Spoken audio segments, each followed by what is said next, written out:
Hi, I'm Lorraine from Simply English Edinburgh. Welcome back to my channel, and today we are going to look at some vocabulary for IELTS Writing Task 1 if it's a process. So when you're ready, let's get started.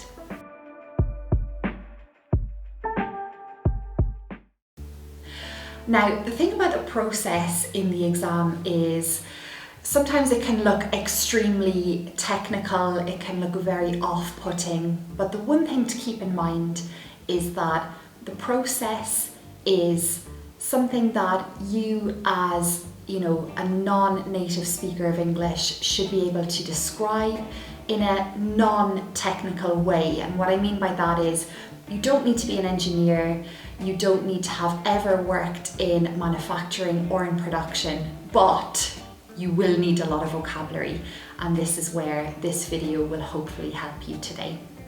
So basically, with a process, you're looking at how something is grown, produced, manufactured in a number of different stages or steps until you have a finished product.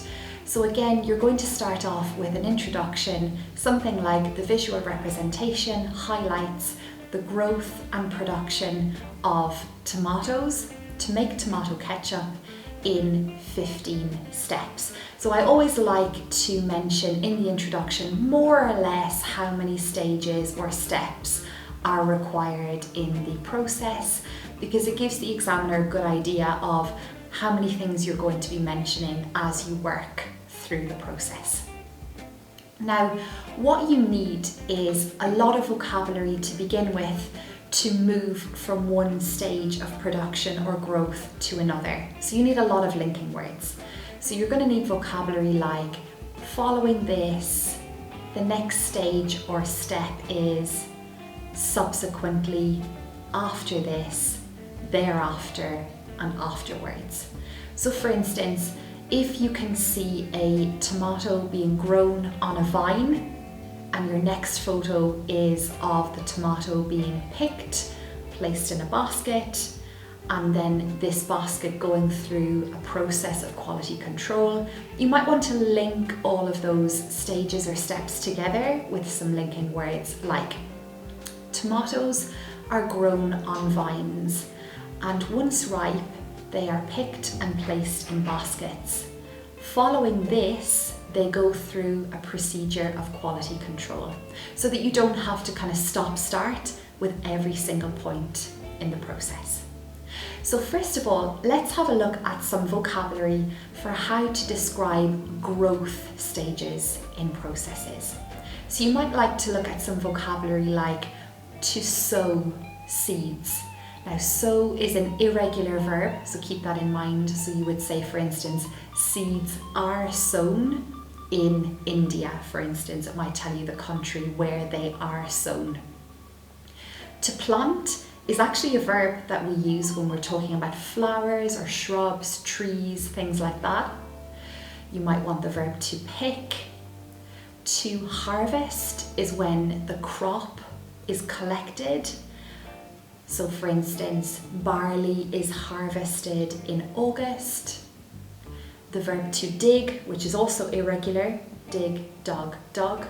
Okay, so the ground or the soil is dug in order to be fertilized.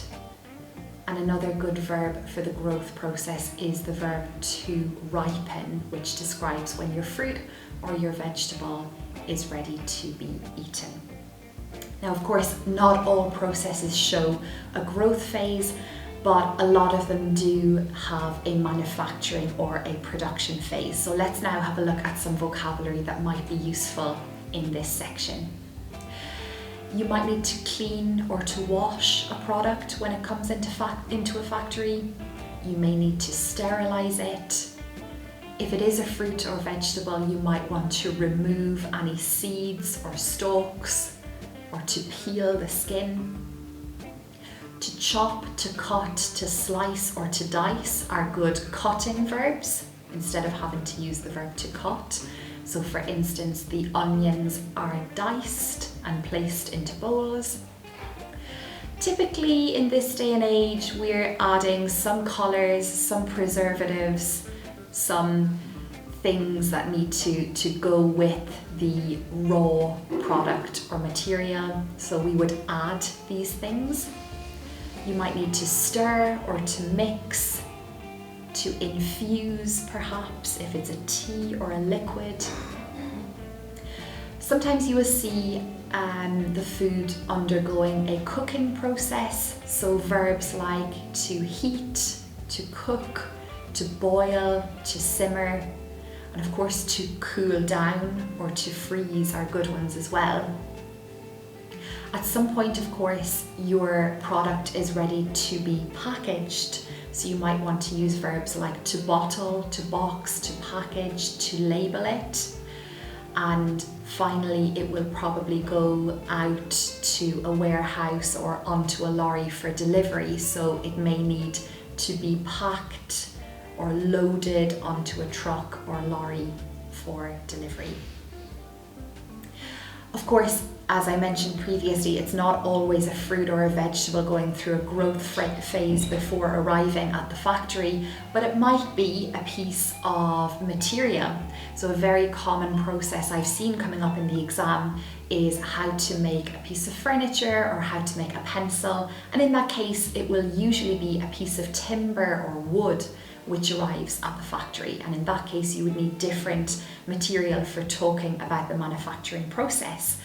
You might need to sand down the piece of timber or wood with a piece of sanding paper or a sander, which is a machine that can do this for you. You probably need to varnish, paint or dye the piece of wood or timber. Then of course there is, construction where it's like to hammer, to drill, to screw. And of course you need to know the materials that you use when you're doing those actions as well. You might need a hammer, a screwdriver or an electric drill to do these parts of the procedure. You might want to polish the finished product, and you might also need verbs like to glue or to stick something together. So hopefully this vocabulary will help you if it is a growth or a manufacturing or a producing process. So as I said, really common examples of these would be how to make certain processed foods. There are some really common examples on websites about making a fish pie, so from the arrival of the fresh fish and potatoes at the factory right the way through to the packaged ready meal. I've seen processes of tea, coffee, growth and production to making your teas and your coffees at home. Ketchup, jams, dairy products are really common. On the other hand, I've also seen, as I mentioned previously, like the pens, the pencils, the pieces of furniture. However, one that is also super typical to come across when preparing a process for IELTS is how to harness some form of energy. So either geothermal energy, solar energy, wind energy. So again, there's quite specific vocabulary you need when looking at this kind of process. So first of all, you would usually come across wind turbines if it is wind energy that is being produced. Wind turbines or mills perhaps. You usually see generators, and sometimes they give you that piece of vocabulary, but just to be aware that a generator is a vital piece of equipment in the harnessing of electricity. And then there are certain verbs that are useful when talking about moving the electricity through the process. So you might need to push, for example, oxygen or air into a generator or into a turbine. You might want to pump water under the ground so it passes over geothermal rocks, for instance.